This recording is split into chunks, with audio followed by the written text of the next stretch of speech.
भगवान बाप की जय, भारत माता की जय, जय हो भारत का संविधान। पत्रकार भावांनो, जिथे म्हणजे एखाद्या प्रकरणाला वाचा फोडायची असते तिथे माध्यमांचा खूप मोठा रोल असतो आणि जेव्हा समूह मायनॉरिटी असतो त्यावेळेस ती वाचा फक्त माध्यम फोडू शकतात। फुले खून प्रकरण असो की महाराष्ट्रातील जरंगेकडून होत असलेले अन्याय अत्याचार असो, ह्या बाबी प्राखर्यानं छोट्या समूहातले, ओबीसी समूहातले, भटक्या विमुक्तांच्या समूहातले नेतृत्व जरी थेट समोर येऊन बोलू शकत नसले तरी सुद्धा आजच्या सोशल मीडियाला, मेन स्ट्रीम मीडियाला, त्याचबरोबर जे कोणी म्हणजे माध्यमांमध्ये ऍक्टिव्ह असतात त्या सगळ्यांचं खरोखर कौतुक। आज आपल्याला सांगू इच्छितो की ज्या प्रकारे एक मनोवृत्ती तयार होत आहे आणि ती तयार केली जात आहे, हे डेलिब्रेट ऍक्ट आहे। मनोज जरंगे नावाचा एलिमेंट, एक ज्या प्रकारे करोना नावाचा, मी म्हणत नाही कोणाला उपहासात्मक, परंतु असा आरोप होत होता की करोना नावाचा व्हायरस ज्या प्रकारे चायनामध्ये डेव्हलप केला गेला तशाच प्रकारचा कायद्यामध्ये सुद्धा व्हायरस असते, तशाच प्रकारचा वैचारिक व्हायरस मनोज जरंगेच्या निमित्तानं महाराष्ट्रात पसरवला चालला। आता तुम्ही म्हणाल की ह्या व्हायरसचं नेमकं कर्तव्य, मुख्य कर्तव्य काय आहे, तर मला तुम्हाला सांगायला, मी कधी सुद्धा म्हणजे निडरपणे बोलणारा माणूस आहे, थेट नेट डंके की चोट पे बोलणारा माणूस आहे आणि काही सुधार असेल तर जयश्री पाटील मला सांगत असतात, ते तुम्हाला माहिती आहे। पत्रकार हे सगळं करण्याचा जो डेलिब्रेट घाट आहे, ज्या प्रकारे महाराष्ट्रातले सत्तेतले मराठा मंत्री असोत, मग मी नावे घ्यायला घाबरत नाही, विखे असतील किंवा आणखीन कोण कोण असतील, त्यांनी समोर येऊन माध्यमांना सांगावं सत्य काय ते, पण मी नावं घेतोच आहे। विखे असतील किंवा आणखीन कोणी मराठा मंत्री असतील किंवा उपमुख्यमंत्री एकनाथ शिंदे असतील किंवा सर्व पक्षातले आमदार असतील, माझं स्पष्ट आणि थेट म्हणणं आहे, डंके की चोट पे म्हणणं आहे की जरंगे हा व्हायरस महसूल विभाग जो आहे तो एका सन्माननीय बावनकुळे साहेबांकडे नको, ह्याच्यासाठी ही संघटितपणे ही शब्दांची झोड, हा सामूहिक अपमान, सार्वजनिक अपमान, आईच्या ज्यांना मा जिजाऊ समजली ना, ज्यांना मा रमाई समजली ना, मा अहिल्या देवी होळकर समजेल ना, ज्यांना आई सावित्री आईचं कर्तव्य समजेल ना, त्यांना ते पावित्र्य समजेल की दुधाचं पावित्र्य काय असतं, वैचारिक दुधाचं असो की मातेच्या दुधाचं असो, खिल्ली उडवण्यासाठी नसतं। हा माणूस ज्या प्रकारे व्यक्त झाला माननीय बावनकुळे साहेबांच्या आईच्या बाबतीमध्ये, याच्या मुखातून म्हणतात, श्रीमुख म्हणतात, याच्या मुखातून शेण गळत होतं, विष्ठा गळत होती असं वाटत होतं। अत्यंत नीच पातळीवर गेलेला हा माणूस, सांगायचं तात्पर्य, हे व्हायरस डेव्हलप केला चाललाय, ह्याच्यामध्ये नॉन मराठा महसूल मंत्री नको हा मुख्य उद्देश आहे। आणि हा केवळ तुम्ही म्हणाल की विरोधकांचा आहे का, तर नाही, हे टेंडर मनोज जरंगेला, हे कॉन्ट्रॅक्ट मनोज जरंगेला, ह्या नासक्या विचाराला, ह्या फाटक्या विचाराला, ह्या तुटक्या विचाराला हे देण्यात आलेलं आहे। आणि मग नुसते सन्माननीय बावनकुळे साहेब आहेत का त्याच्यामध्ये तेली समाजाचे म्हणून? माझं कर्तव्य आहे, मला बोलावं लागेल, कारण मी विधान परिषदेची, राज्यसभेची, मंत्रिपदाची झोळी घेऊन भिकारी नाही, किंवा जरंगेच्या लोकांसारखं रेतीचे ट्रॉले चालवण्यासाठी किंवा काहीतरी माझ्यात पडावं, पीडब्ल्यूडीचं टेंडर, ह्याच्यासाठी माझा जन्म झालेला नाही। माझा जन्म भगवान बाबांचे विचार, माझा जन्म भारतरत्न डॉक्टर बाबासाहेब आंबेडकरांचे विचार पुढे नेण्यासाठी झाला। हा आता नुसतं बावनकुळे साहेब आहेत का, तर नाही. तर हा ठरवून मुख्यमंत्री महोदयांना का बोलतो? ह्याला आतापर्यंत ज्या प्रकारे व्यक्त झाला मुख्यमंत्री महोदयांच्या, का तर जस्ट बिकॉज मायनॉरिटी ब्राह्मण आहेत, ह्या देशामध्ये ब्राह्मणांना जी म्हणजे हे आहे समानता, ती मराठ्यांना आहे, तीच बौद्धांना आहे, तीच वंजाऱ्यांना आहे, आमच्या भावांना, तीच बंजाऱ्यांना आहे, सगळ्यांना समान आहे. मग हा सार्वजनिक अपमान का करतो मुख्यमंत्री महोदयांचा? तर मुख्यमंत्री पदी सुद्धा मला म्हणायचं नाही की त्याच्यामध्ये किती रोल आहे कुणाचा, एकनाथ शिंदे साहेबांचा, सन्माननीय उपमुख्यमंत्री महोदयांचा, परंतु कधीतरी उपमुख्यमंत्री महोदय एकनाथ शिंदे साहेब, मी परत आज या बीड मधून पुनरुच्चार करतो, ठाणे का रिक्षा, ठाणे का रिक्षा, ठाणे का रिक्षा म्हणल्याबरोबर ब्रीच ऑफ प्रिव्हिलेज आलं. परंतु कोणत्या तरी आईचं, तेल्याची आई आहे, काहीच किंमत नाही का? मी बोललो, काय बोललात तुम्ही? मनोज जरंगे, तुला असं बोलता येणार नाही, बोलशील तर याद राख, ब्रीच ऑफ प्रिव्हिलेज नाही का? हे सगळं ठरवून व्हायरस डेव्हलप केलं चाललंय. व्हायरस डेव्हलप करण्याची एक पद्धती असते, ती लॅबोरेटरी पद्धती असते, ही पॉलिटिकल पद्धती आहे. आणि म्हणून नुसतं मुख्यमंत्री महोदय आहेत का? तर नाही. संजय शिरसाट सारख्या मंत्र्यांना टार्गेट का टार्गेट आहे? कारण सिंपल आहे. धनंजय मुंडे साहेबांना इथं नको होते, कारण भटक्या विमुक्तांचे होते. धनंजय मुंडे साहेब नको होते. भटक्या विमुक्तांच्या दारावर कसं जायचं मराठा म्हणून? काढा, काहीतरी करा, काहीतरी करा. काय काय ठेवले नाव, आका, काय काय काय काय ठेवलं. त्याच प्रकारे संजय शिरसाट यांच्या मतदारसंघात जर ते पालकमंत्री असतील, तिथं नको संजय शिरसाटांचा कोणत्याच कामात हस्तक्षेप, tender contract, tender contract, tender contract, रेती उपसा, रेती उपसा, हे सगळ्या उपद्रवी गोष्टी आहेत. आणि हे ठरवून हे जरंगे व्हायरस डेव्हलप केलं गेलंय. आणि हे व्हायरस एका प्रकारे ह्या नुसत्या महसूल मंत्री पदावर किंवा मुख्यमंत्री पदाच्या बाबतीत हे व्हायरस काम करणं झालंय, हे डसणं झालंय. आणि याच्यावर कोणी प्रतिक्रिया देत नाही. विखे पाटलांनी प्रतिक्रिया दिली का? आम्ही विखे पाटलांवर जेव्हा बोललो खड्ड्यावर त्यांच्या मतदारसंघातल्या, त्यावेळेस विखे पाटील आम्हाला काय म्हणतात की तुम्हाला खूप लांब राजकारण करायचंय. जरंगेला मांडीवर घेऊन बसले का?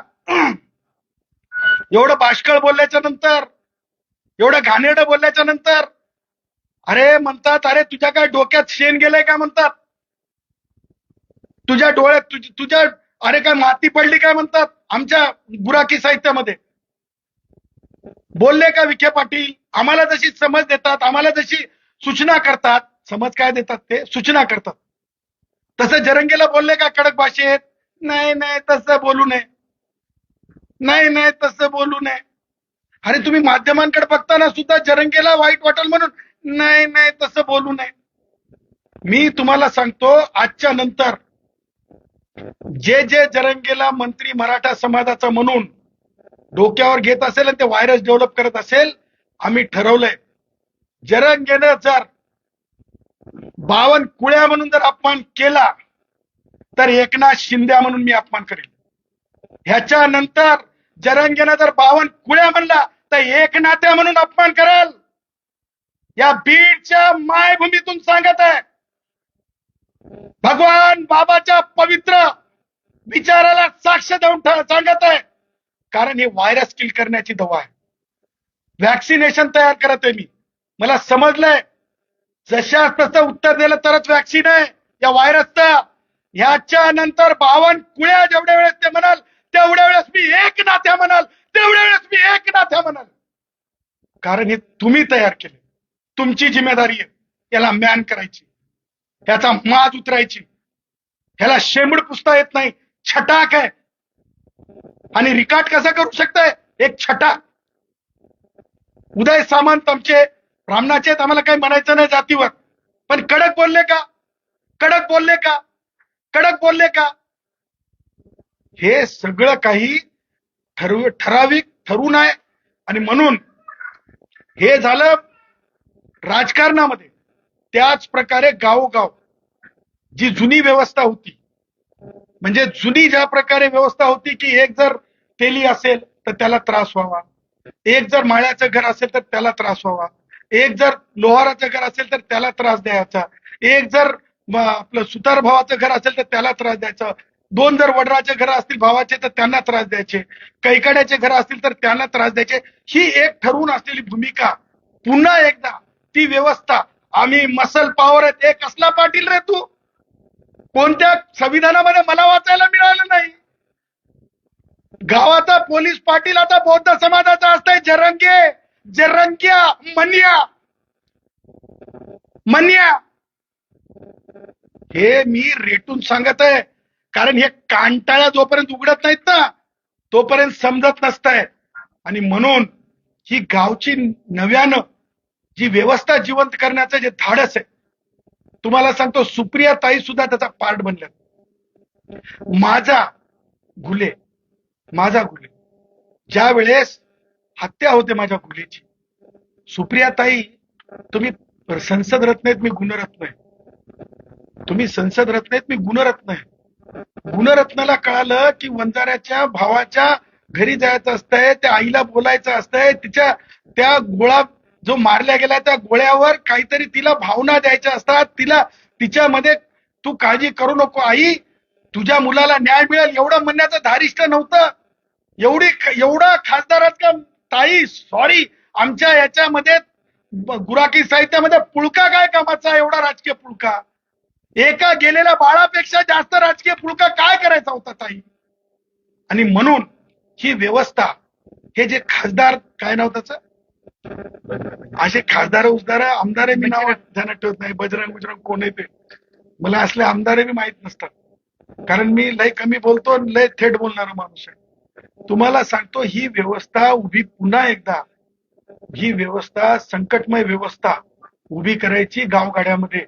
आणि गावगाड्याच्या माणसांना पुन्हा अडकुत्यात, पुन्हा चापकात, पुन्हा म्हणजे ज्याला आपण म्हणतो फडात आणू शकत नाही, पण ही आधुनिक प्रकारची तुम्हाला सांगतो एक व्यवस्था जी आहे, अत्याचारी व्यवस्था निर्माण करायची. जो मुलगा, मला सांगा, माननीय आमचे ते वाल्मिक कराड साहेब, त्यांची चार्जशीट तुम्हाला पत्रकारांना सांगतो, एक दिवस आपण त्या चार्जशीटवर आपण तुम्हाला सांगतो विधी महाविद्यालयाच्या विद्यार्थ्यांचा जर आपण परिसंवाद ठेवला तर मुठ कोर्टामध्ये त्या चार्जशीटवर असं निघून येईल की ह्या प्रकरणामध्ये एवढे दिवस अटक ठेवणं म्हणजे चुकीचं होतं. मग का हे ठेवलं चाललंय? त्याच्या मागचं कारण फार सिंपल आहे. हे ठेवण्या जाण्या मागचं कारण की वाल्मिक कराड सारखा बौद्धांपासून ते सामान्यातल्या सामान्य वंचितांपर्यंत लग्न कार्याला मदत करणारा कोणी सुद्धा भटक्यातला घडू नये, दिसू नये, पुढे हिंमत करू नये, अशा प्रकारचं हे टॉर्चरिंग वर्क आहे. आणि मला सांगा, जे धस भस काय काय होते ते आका बाका म्हणत गेले, ते आज कुठे आहेत? ते लपलेले आहेत, ते हरवलेले आहेत. धस आपण हरवलात का? विचारतो प्रश्न, बीडमध्ये येऊन विचारतो की आपण हरवलात का? आणि म्हणून माझं तुम्हाला म्हणणं आहे, तुम्ही आपल्या माध्यमातून सरकारला, की अशी व्यवस्था निर्माण होऊ देऊ नका. आणि घुलेंच्या बाबतीमध्ये सांगायचं झालं तर आज सन्माननीय सानप साहेब असतील, सन्माननीय आमच्या ताई असतील, सन्माननीय जे आमचे ओबीसीतले, आमचे भटक्या विमुक्तातले, जे राजकारणाच्या पलीकडे, आम्ही सगळे राजकारण, म्हणजे हे सगळी राजकारणी मंडळी असू देत, मी बिगर राजकारणी माणूस आहे, जयश्री पाटील बिगर राजकारणी आहेत. आम्ही यांच्यासाठी सेवक म्हणून, घुलेंचे सेवक म्हणून, भगवान बाबाचे शिपाई म्हणून, भगवान बाबाचं कार्य पुढे नेण्यासाठी म्हणून आम्ही जे करता येईल न्याय देण्यासाठी आम्ही ते करण्यासाठी कटिबद्ध आहोत. आज माध्यमांना आम्ही पुन्हा एकदा हेच सांगत आहोत की एक आमचा मास्टर प्लॅन तयार आहे. तो मास्टर प्लॅन आम्ही 8 दिवसाच्या नंतर, बरोबर 8 दिवसाच्या नंतर आम्ही जाहीर करू. आणि त्या 8 दिवसाची आम्ही मोहलत दिलेली आहे. 8 दिवसामध्ये जर ही वस्तुस्थिती सत्य असताना एक लक्षात ठेवा, वाल्मिक कराड साहेबांना जसं अरेस्ट ठेवल्यामुळं जजमेंट जेव्हा येईल तेव्हा कंपन्सेशन सुद्धा द्यावं लागेल. त्याच प्रकारे तुम्हाला सांगतो, डिले झाल्यामुळं त्या याच्या पोराला, त्या काय त्या औलादीचं नाव, हा बजरंगचं पोरग, काय ते बजरंगचं पोरगा सौरभ, त्याला उशीर झाला कारवाईला, म्हणून जर उद्या न्यायालयाने ताशेरे ओढले तर ती जिम्मेदारी आमची राहणार नाही. आणि म्हणून आम्ही सरकारला सुद्धा विनंती करत आहोत की तातडीने हे 8 दिवसामध्ये, जर बरोबर आहे की म्हणजे माननीय पोलीस महासंचालक साहेबांनी तातडीने सीआयडीला तपास दिला, आता एसपींकडे तपास नाही, तरी सुद्धा एसपींच्या कर्तव्यांची कसूर असेल तर त्या बाबतीमध्ये चौकशी होईल विविध पद्धतीनं. मला अपेक्षा आहे भावना सगळ्यांच्या राखल्या जातील, पण येणाऱ्या काळामध्ये 8 दिवसात ह्या गोष्टीला पूर्णत्वास न्यावं, न्यायासाठी पुढाकार घ्यावा. दुसरी गोष्ट, माझी जी भगिनी आहे, गुले भगिनी, त्या भगिनीला तातडीनं नोकरी द्यायची, दिलीच पाहिजे. भटक्या विमुक्ताची आहे, माझी बहीण आहे, भगवान बाबाच्या भक्त आहे, भटके विमुक्त आहोत. या म्हणून मराठा एखाद्या कुटुंबातल्याला नोकरी देणं तातडीनं, का तर ते पानचट बोलणार त्याच्या भीतीपोटी ताबडतोब नोकऱ्या, ताबडतोब जीआर. आणि माझ्या बहिणीला, गुले बहिणीला तातडीनं जर नोकरी नाही दिली या खून प्रकरणात, तर जेवढ्या नोकऱ्या दिल्या तेवढे शासन निर्णय माननीय उच्च न्यायालयात मी चॅलेंज करणार. आणि मन्याच्या शिफारसीनं खरं कोण आत्महत्या केल्या होत्या आणि खोट्या कोण दर्शवण्यात आल्या याची सुद्धा चौकशीची मागणी करणार. मन्याला वळती भुई कमी पाडणार. मन्यानं हे लक्षात ठेवावं. मन्यानं हे त्याची उष्टेगिरी लाळ गळेपर्यंत ते छटाकणं, आता ह्याच्या पुढं आपल्या मर्यादेत राहावं. आणि जे मंत्री, पुन्हा एकदा आपल्या पत्रकार परिषदेला माझं मत थांबवताना सांगतो की जे कोणी सत्तेतील मंत्री मन्याला मदत करत असतील, मग ते शिंदे गटाचे असोत की भारतीय जनता पक्षातले मराठा मंत्री असोत, त्यांना सांगत आहोत सावधान.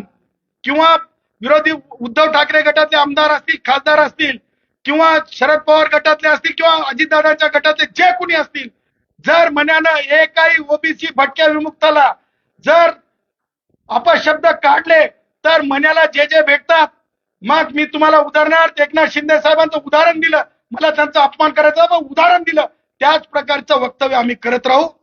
आमचा भटका विमुक्त त्याच प्रकारे करेल. मान्य आहे का सगळ्यांना आपल्याला? मान्य. आणि आपल्याला काही प्रश्न असतील तर आपण विचारू शकतो. पूर्ण प्रकरणामध्ये सीआयडी कडे तपास केलाय, मात्र सीआयडी ज्या पद्धतीने काम करते, तपास आल्यानंतर उपोषणाचा 10व्या दिवशी सीआयडी भेटली, तर तेवढ्या ताकदीनं, तेवढ्या तत्परतेनं सीआयडी काम करते असं वाटतं का? नियुक्त झाल्यानंतर काही 5 का 10 दिवसानंतर सुद्धा त्या कुटुंबाची भेट घेतली जाते. पण लक्षात घ्या की एफआयआर दाखल झालेला आहे, ते उशिरा दाखल झाले, तो आमच्यासोबत अन्यायाचा. 2, प्रेत आम्हाला 2 दिवस आमच्या प्रेताची अवहेलना झाली. हे सुप्रीम कोर्टच्या राईट टू डेथ बॉडी, जे रोहित चक्रवर्ती विमुलाच्या केसमध्ये हैदराबादच्या विद्यार्थ्याच्या, तो प्रकरण खूप गांभीर्याने घेण्यात आलं, तुम्हाला सांगतो. त्यामुळे अक्षम्य आहे, हे चौकशीच पात्र आहे, हे कंपन्सेशनला पात्र आहे, एखाद्या अधिकाऱ्यावर कारवाईला म्हणजे पात्र आहे. आणि आता सीआयडी कडे तपास दिल्याच्या नंतर सीआयडीने जर 1 आठवडा किंवा 10 दिवस घेतले असतील तर ते आउटकम आपल्याला डायरेक्ट डिक्लेअर करणार नाही, कारण ती एक विशेष स्पेशल एजन्सी आहे. तर आमचं म्हणणं आहे की आज जे आम्ही सांगितलंय, 8 दिवसाचा अल्टिमेटम दिले, आणि आम्ही माध्यमांसमोर जाऊन जरंगे सारखं सटर बटर बोलून आम्हाला की नाही केस वीक करायची नाही किंवा राजकारणाचा फायदा घ्यायचा नाही. जरंगे सारखा म्हणजे मामूली काम करायचं नाही. त्या देशमुखच्या पत्नीला निवडून आणू शकलं का बीड मधून? सांगा मला तुम्ही. ग्रामपंचायतला निवडून आणण्याची लायकी नसलेलं नापास. तुम्हाला सांगतो, तसं आम्हाला काही भपकेबाजी किंवा प्रसिद्धीचे हाव आमच्या कोणत्याही वंजारी भावाला नाही. आमचे नेतृत्व ठरलेले आहेत वंजारी समाजातले. आमचे म्हणजे पंकजाताई असतील, आमची बहीण, आमचे धनंजय साहेब असतील, तेली समाजातले आमचे नेतृत्व असतील, आमचे म्हणजे जे जे आमचे ओबीसीचे असतील, ते सगळे आमचे नेतृत्व आहेत, भुजबळ साहेब असतील. त्यामुळे आम्हाला काही भपकेबाजीचं कारण नाही. आम्ही 8 दिवसाचं अल्टिमेटम दिले.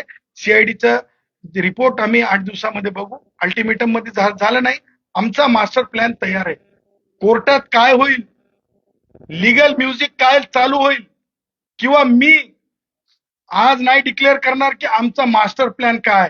मास्टर प्लान ऐसा है भाई, हिला के रख देगा, हिला के पानी कम जरंगे भी नहीं रहेगा, ये ध्यान में रखना. महत्वाचा विषय आहे. त्यात सीडीआरचा उल्लेख वारंवार रमेश घुले यांच्या फोनवर करण्यात येतो आणि त्यांना सांगितलं असं सांगितलं जातं. मात्र त्याच्यावरती पोलीस प्रशासन असेल किंवा कुणीही समोर येऊन सांगायला तयार नाही की नेमकं त्यात काय आहे. आणि चार्जशीट तर अद्यापर्यंत फाईल झाली नाही. पण ते हे सगळे प्रकरण ज्याच्यावरून सगळं काही हे केलं जात आहे, त्याचबरोबर तो पुरवणी जबाब दिला. याच्या पुरवणी जबाब पोलिसांनी घेतलाय देखील.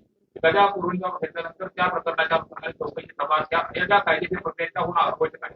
पण हे काय नेमकं केलं जातं ते, आणि याच्यामध्ये तुम्ही ज्या पद्धतीने म्हणताय राजकीय दबाव असेल, खासदारांचा दबाव, ते विरोधी पक्षाचे आहेत.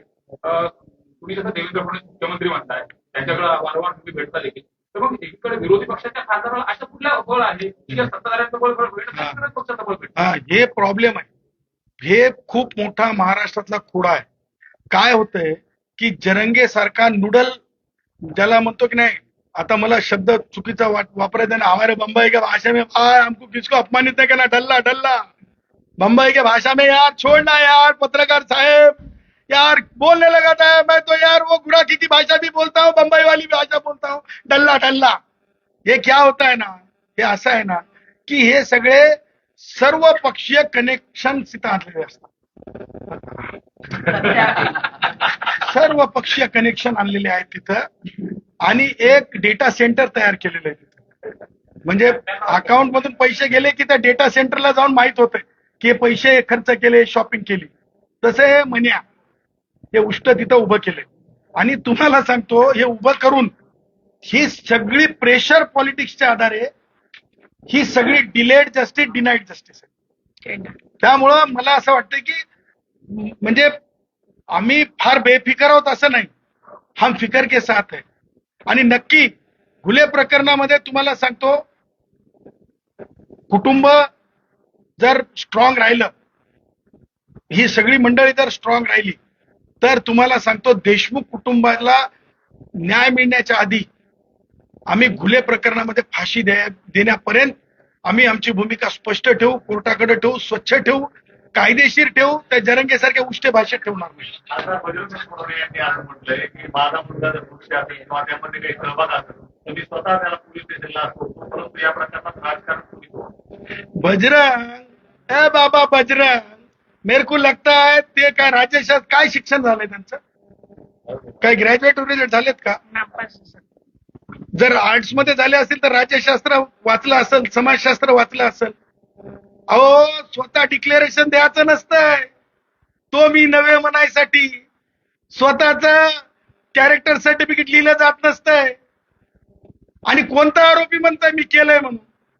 असं जगात सापडलंय काय कुठं आरोपी मी केलंय, हो मी केलंय म्हणणारा?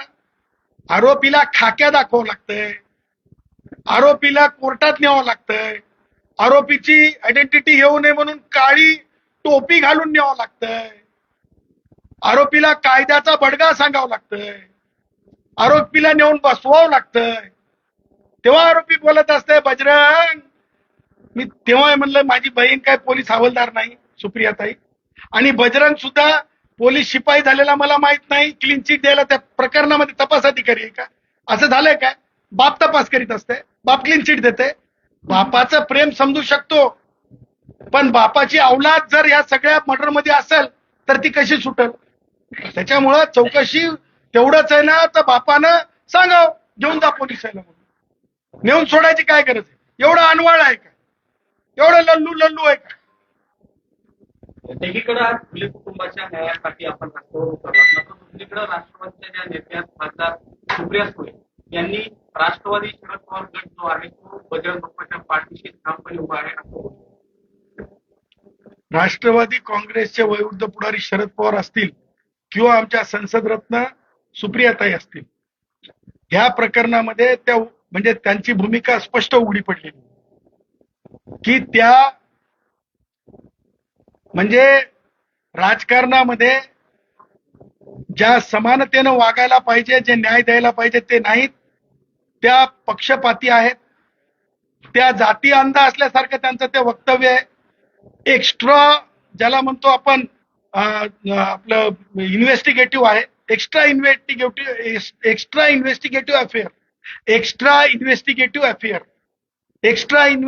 अफेअर ह्यासाठी म्हणतो मी सुप्रियाताई, कारण पोलीस शिपाई जो असतो ना तो प्रॉपर अथॉरिटी आहे. एखाद्या प्रकरणात शिपाई सांगतो, शिपाई 302चा रिपोर्ट लिहू शकतो, सुप्रियाताई नाही.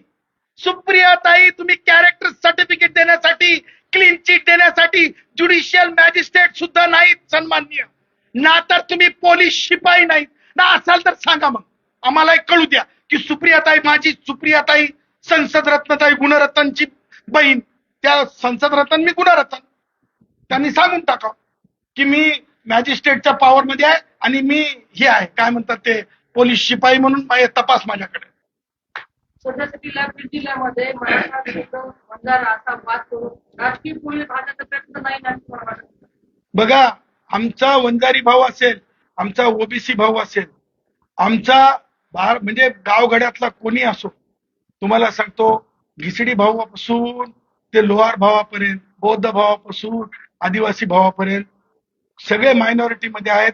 कोणी सुद्धा जरंगे सारखे, ताई तुम्ही पत्रकार आहात, सन्माननीय आहात, तुम्ही एक मोठी शक्ती आहात, तुमच्या लेखनीत ताकद आहे. मला असे 5 प्रसंग सांगा ज्याच्यामध्ये जरंगे सारख्या आमच्या बीड जिल्ह्यातल्या कोणत्या एका नेतृत्वानं जरंगे सारखी बाष्कळ, जरंगे सारखी घाणेरडी, वारंवार घाणेरडी, एखाद्या वेळेस स्लिप ऑफ टंग सोडा, पण घाणेरडी भाषा केलेली. त्याच्यामुळं हे अत्याचार आहे, हे अत्याचार आहे. आणि जातीवाद नाही, हे अत्याचार. 2 जातीतलं ओबीसी कधीच भांडत नाही, हा ठरवून जातीवाद आहे. आणि तुम्हाला सांगतो, आज मराठा भाऊ, माझ्याकडे अनेक कॉल्स दाखवू शकतो तुम्हाला मी. मला युवक एमपीएससी करणारे विद्यार्थी सांगतात जरंगेनं फसवलं, कारण 7.5% विद्यार्थी ईडब्ल्यूएस मधून लागत गेले मराठा भावांचे, आज 2% सुद्धा लागत नाही. फायदा कोणाला जरंगे करून देते माहिती आहे? जिल्हा परिषदचे सदस्य, नगरपालिकांचे सदस्य, ग्रामपंचायतीचे सदस्य, फक्त त्यांना राजकीय पोळी जरंगेच्या मार्फत. सांगितलं ना तुम्हाला, data centre Jarange, virus Jarange, आणखीन काय काय पाहिजे? बस झालं ना बीडला आजच्या तारखेपुरतं. व्हायरस, डेव्हलप्ड व्हायरस, अजून काय पाहिजे? चलो नेक्स्ट टाइम मिलेंगे. जय हिंद.